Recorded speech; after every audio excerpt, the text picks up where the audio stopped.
तो मूवी की शुरुआत होती है और हमें हाना नाम की एक लड़की को दिखाया जाता है जो कि मेडिटेशन कर रही होती है। मेडिटेशन करते वक्त उसे एक विजन आता है जिसमें उसको एक लड़की की परछाई नजर आती है और हम देखते हैं कि अब हाना उसके ही पास जाने लगती है, लेकिन उसका विजन उसके पास जाने से रोकने लगता है। लेकिन इसी वक्त वहाँ पर हाना की बहन रोजी वहाँ पर आ जाती है जो कि हाना को गिरने से बचा लेती है। तब यहाँ पर हाना उसे बताती है कि मैंने अपने विजन में फिर से उस लड़की को दोबारा देखा। जिसके बाद रोजी अपने बालों से हेयर पिन को निकाल कर हाना को देने लगती है और यहाँ पर इसे देते हुए हाना कहती है कि ये तुम्हारी फेवरेट हेयर पिन है जिसको तुम मुझे छूने के लिए भी नहीं देती हो और तुम इस पिन को आखिर आज मुझे क्यों दे रही हो। जिस पर रोजी कहती है कि ये पिन तुम्हारी है। अब जैसे ही रोजी उस पिन को छूती है उस पिन से एक मैजिकल लाइफ निकलती है। जिसके बाद हम देखते हैं कि ये कहानी अब सीधा 500 साल पहले की दिखाई जाती है। अब अगली सीन में हमें हाना को दिखाया जाता है जो कि किसी राज्य के सेनापति को मारने के लिए वहां पर आई होती है। जिसके बाद हम देखते हैं कि हाना अपनी हेयर पिन निकाल कर उस पर वार करती है, लेकिन सेनापति फिर भी बच जाता है। जिसके बाद सेनापति का एक आदमी हाना पर हमला कर देता है। जिसके बाद इन दोनों के बीच बहुत तेजी से लड़ाई होती है और हाना लास्ट में हार जाती है जिसकी वजह से वो पानी में गिर जाती है। अब इसके बाद हम देखते हैं कि हाना की आंखें जब दोबारा खुलती हैं तो वो खुद को एक घर में पाती है और उस घर में एक बूढ़ी औरत होती है जो कि हाना को बताती है कि उसका बेटा बंटी उसे बचाकर यहाँ तक लेकर आया है। अब हम देखते हैं कि हाना को यहाँ पर उसकी पुरानी बातें कुछ भी याद नहीं है क्योंकि यहाँ पर हाना की याददाश्त जा चुकी होती है। यहाँ पर वो बूढ़ी औरत हाना को बताती है कि यह गांव एक स्नेक हंटर का है। जिसके बाद ये दोनों बाहर घूमने के लिए जाने लगती हैं, जहाँ पर हाना की मुलाकात बंटी और उसके डॉगी से होती है। यहाँ पर बंटी भी एक स्नेक हंटर होता है लेकिन वो सांपों से बहुत डरता है। जिसके बाद वो हाना को लेकर उसी पहाड़ी पर जाता है जहाँ पर हाना उसे मिली थी और पहाड़ी पर जाते टाइम उसका कुत्ता नीचे गिर जाता है, लेकिन हाना अपनी शक्तियों से उसे बचा लेती है। जिसके बाद बंटी हाना की शक्तियों को देखकर एकदम चौंक जाता है। इसके बाद हम देखते हैं कि हाना अपनी शक्ति का इस्तेमाल करते हुए उड़कर उस पहाड़ी को पार करने लगती है। जिसके बाद बंटी भी उसके पीछे पीछे जाने की कोशिश करने लगता है और वहां पहुंचने के बाद बंटी हाना को अपना सीक्रेट घर दिखाता है जो कि उसने खुद से बनाया है। जिसके बाद बंटी हाना को वो जगह दिखाता है जहां पर हाना उसे मिली थी। अब उस जगह को देखने के बाद हाना को कुछ ना कुछ तो याद आने लगता है। उसके विजन्स में ये दिखाई देता है कि कोई औरत है जो कि हाना को एक हेयर पिन देकर सेनापति को मारने का ऑर्डर दे रही है। जिसके बाद ये दोनों यहाँ पर हाना की पावर्स के साथ एंजॉय करने लगते हैं, लेकिन तभी यहाँ पर बंटी पर अचानक से एक स्नेक अटैक कर देता है, लेकिन यहाँ पर हाना अपनी मैजिक से बंटी को बचा ही लेती है। इसके बाद ये दोनों यहाँ पर अब हाना के पिन को देखने लगते हैं और जैसे ही यहाँ पर हाना उस पिन को टच करती है वो फौरन बेहोश हो जाती है और वो पहाड़ी से फिर से नीचे गिरने लगती है और वहाँ गिरने के बाद सेनापति के लोग हाना को देख लेते हैं, लेकिन यहाँ पर बंटी सैनिकों से लड़कर हाना को वहाँ से लेकर चला जाता है। अब यहाँ पर हम देखते हैं कि जब हाना की आंखें खुलती है तो वो बंटी के सीक्रेट घर पर होती है जहाँ पर ये दोनों फिर से उसी हेयर पिन को देख रहे होते हैं और इस पर बंटी कहता है कि ये पिन जहाँ भी बनाई गई होगी हम इस जगह को पता करके उनसे पूछेंगे कि इस पिन का असली ऑनर आखिर कौन है।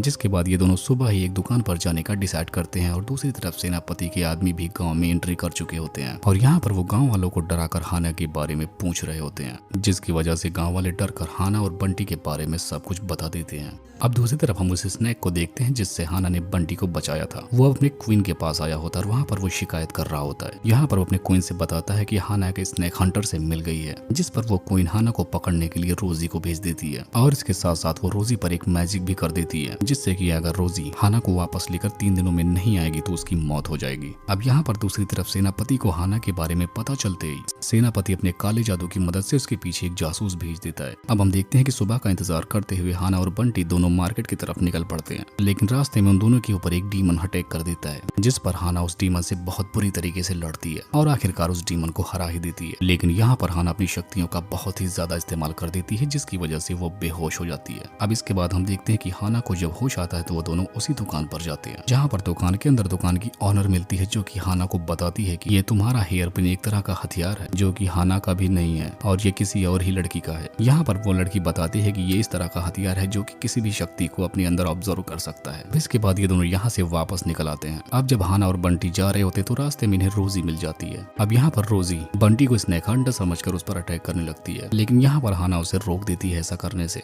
और यहाँ पर रोजी को टच करते ही हाना को सब कुछ याद आने लगता है। जिसके बाद ये सब लोग एक जगह पर जाते हैं जहाँ पर रोजी हाना को वापस अपनी दुनिया में चलने के लिए कहने लगती है, लेकिन यहाँ पर हम जान पाते हैं कि हाना अपनी दुनिया में वापस नहीं जाना चाहती। यहाँ पर उसे बंटी के साथ ही रहना बहुत अच्छा लग रहा था और ऐसा सुनते ही रोजी गुस्से में आती है और वो बंटी पर फिर से जोरदार अटैक करती है और उसके वार से बचने के लिए हाना बंटी को लेकर एक सीक्रेट जगह पर आ जाती है और वहाँ पर अब रोजी नहीं आ सकती थी। अभी हम देखते हैं कि ये दोनों उस जगह के अंदर जाने लगते हैं, लेकिन यहाँ पर वो दोनों एक ट्रैप में फंस जाते हैं। अब यहाँ पर हाना को एक बड़ा सा डीमन पकड़ लेता है और अब वो हाना को मारने ही वाला होता है। वैसे जैसे ही बंटी कैसे भी करके अपनी जान पर खेलकर हाना को फिर से बचा लेता है। इसके बाद वो दोनों एक जादुई द्वार से बाहर निकल जाते हैं। अब यहाँ पर हाना को अच्छे से समझ में आ चुका था कि वो एक डीमन है और इस दुनिया में डीमन के लिए कोई भी जगह नहीं है, इसलिए हाना यहाँ पर बाहर रहकर बंटी के साथ कभी नहीं रह सकती, जिसकी वजह से वो रोजी के साथ जाने को तैयार हो जाती है। तब यहाँ पर जाते हुए बंटी कहता है कि तुम मेरा इंतजार करना, मैं तुम्हें वापस लेने के लिए जरूर आऊंगा। जिसके बाद हम देखते हैं कि बंटी दोबारा से उसी शॉप ऑनर के पास जाता है और वहाँ पर वो खुद को एक डीमन में ट्रांसफॉर्म करवा लेता है। अब दूसरी तरफ हम देखते हैं कि सेनापति के आदमी हाना और रोजी दोनों पर हमला कर देते हैं। यहाँ पर हम देखते हैं कि रोजी एक बहुत ही खतरनाक फाइट के साथ लड़ रही होती है, लेकिन यहाँ पर सेनापति के आदमी ब्लैक मैजिक की मदद से इन दोनों को एक ट्रैप में फंसा देते हैं। लेकिन यहाँ पर हाना अपने मैजिकल पिन से सेनापति के आदमी की काली जादू की शक्तियां अपने अंदर एक्सप्लोर कर लेती हैं, जिसकी वजह से वहाँ पर एक जोरदार धमाका होता है। जिसके बाद जब बंटी वापस वहाँ पर आता है तो अपने चारों तरफ बस तबाही देखता है। साथ में वो हाना को एक बहुत ही बड़े ड्रैगन में देखता है। जिसके बाद हम देखते हैं कि हाना बंटी को देखकर वहाँ से भाग जाती है। तब यहाँ पर रोजी बताती है कि हाना सेनापति की काली शक्तियों की वजह से एक व्हाइट स्नेक में बदल गई है और यहाँ पर बुरी तरीके से पूरी तबाही मचा दी है। जिसके बाद हम देखते हैं कि अब बंटी हाना को ढूंढने के लिए निकल पड़ता है और यहाँ पर वो हाना को ढूंढने के बाद उसे सारी बातें बताता है और यहाँ पर वो उसे शांत करने की काफी कोशिश करता है। लेकिन इसी वक्त हम देखते हैं कि गांव में सेनापति आ जाता है और वो एक मशीन की मदद से हाना और उसके सारे दोस्तों को एक ट्रैप में बंद कर देता है, जिसकी मदद से वो हाना और उसके दोस्तों की शक्तियों को अपने अंदर ऑब्जर्व कर सके। लेकिन तभी हाना वहाँ पे आकर अपनी पूंछ से एक पत्थर को धक्का मार के उस शक्ति को बंद कर देती है। जिसके बाद यहाँ पर हम हाना और सेनापति के बीच एक बहुत ही जोरदार फाइट देखते हैं और इस फाइट में सेनापति हाना पर बहुत भारी पड़ रहा होता है। तब यहाँ पर रोजी मौका पाकर हाना की पिन से सेनापति पर हमला कर देती है, जिसकी वजह से यहाँ पर सेनापति काफी ज्यादा घायल हो जाता है। लेकिन तभी यहाँ पर स्नैक क्वीन आ जाती है, जो कि सेनापति की सारी शक्तियों को अपने अंदर लेने लगती है, जिसकी वजह से ये क्वीन अब सबसे ज्यादा पावरफुल हो जाती है। अब यहाँ पर हम देखते हैं कि क्वीन अपने पावर की लालच में इतनी पागल हो जाती है कि वो अपने ही लोगों की शक्तियों को खुद के अंदर डालने लगती है। अब अपने दोस्तों को भी मरता हुआ देखकर हाना उस स्नैक क्वीन से भी लड़ने लगती है, लेकिन यहाँ पर अब की वो स्नैक क्वीन के आगे बिल्कुल नहीं टिक पाती, जिस पर हाना को उस डीमन से बचाने के लिए बंटी फिर से उसी मशीन को ऑन कर देता है, जिसकी वजह से स्नैक क्वीन उस ट्रैप में फंस जाती है और वो स्नैक क्वीन एक राख में बदल जाती है। अब उस मशीन के ऑन होने की वजह से हाना और बंटी भी उसी ट्रैप में फंसने लगते हैं और यहाँ पर अब बंटी हाना को बचाने के लिए खुद की जान देने लगता है। लेकिन तभी हाना अपनी मैजिकल पिन से बंटी की आत्मा को वापस उसकी बॉडी में डाल देती है। अब इसके बाद कहानी शिफ्ट होकर प्रेजेंट में आ जाती है, जहाँ पर हम देखते हैं कि रोजी हाना को बता रही होती है कि बंटी का पुनर्जन्म हो चुका है। जिसके बाद हाना बंटी की तलाश में उसकी तरफ जाने लगती है, जहाँ पर उसे बंटी एक शहर में मिलता है और वहाँ पर हाना फिर से अपनी मैजिकल पिन उसी के सामने गिराती है, जहाँ पर उस पिन को देखते ही बंटी हाना को पहचान जाता है और उसे सारी बातें याद आ जाती है। जिसके बाद ये दोनों फिर से एक दूसरे के साथ हो जाते हैं और इसी कहानी के साथ इसका एंड हो जाता है।